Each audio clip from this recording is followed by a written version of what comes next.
আসসালামু আলাইকুম প্রিয় শিক্ষার্থী, আজকের এই ক্লাসে আমি তোমাদের সাথে নবম দশম শ্রেণীর ইংরাজি প্রথম পত্রের ইউনিট 1-এর লেসন 3 অর্থাৎ ও মি ও লাইফ এটা নিয়ে আমি তোমাদের সাথে কয়েকটা ভিডিও আপলোড করেছি। অর্থাৎ এর পূর্বে আমি তোমাদের সাথে এই প্রশ্নগুলোর উত্তর শেয়ার করেছি এবং তারও পূর্বে কবিতাটা খুবই সুন্দর করে বোঝানোর চেষ্টা করেছিলাম। ইতে বলা হচ্ছে write a summary of the poem and present it in the class. মানে কি, এই কবিতার একটা সামারি তোমাদের লিখতে হবে এবং ক্লাসে সেটা প্রেজেন্ট করতে হবে। ঠিক আছে, ক্লাসে এটা প্রেজেন্ট করতে হবে।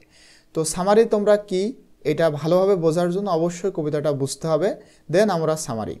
দেখো, আমি তো তোমাদেরকে কবিতাটা বুঝিয়েছি, এখন কবিতার সামারি হচ্ছে the poem O me O life by Walt Whitman.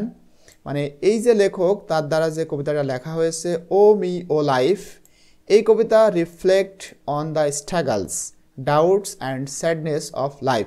কবিতাটা মূলত জীবনের সংগ্রাম, এরপরে সন্দেহ এবং দুঃখ, এই জিনিসগুলোকে রিফ্লেক্ট করে বা প্রতিফলিত করে। The poet questions the meaning of life, এবং কবির যে প্রশ্ন সেটা হচ্ছে জীবনের অর্থ, জীবনের অর্থ নিয়ে কবির প্রশ্ন।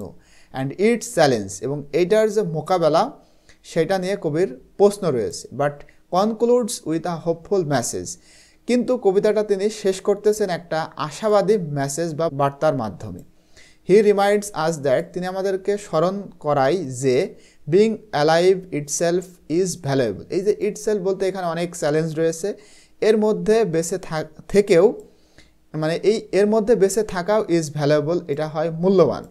And we all have the opportunity to play a meaningful role in the powerful play of life, এবং we all have the opportunity, আমাদের প্রত্যেকেরই সুযোগ রয়েছে to play a meaningful role, একটা অর্থপূর্ণ ভূমিকা পালন করার in the powerful play of life. জীবনের এই যে পাওয়ারফুল প্লে, মানে আমাদের জীবনটা একটা, পৃথিবীটা একটা নাট্যমঞ্চ, আর আমরা সবাই মানে এককভাবে অভিনয় করতেছি বা আমাদের যে অ্যাক্ট বা ভূমিকা সেটা পালন করতেছি।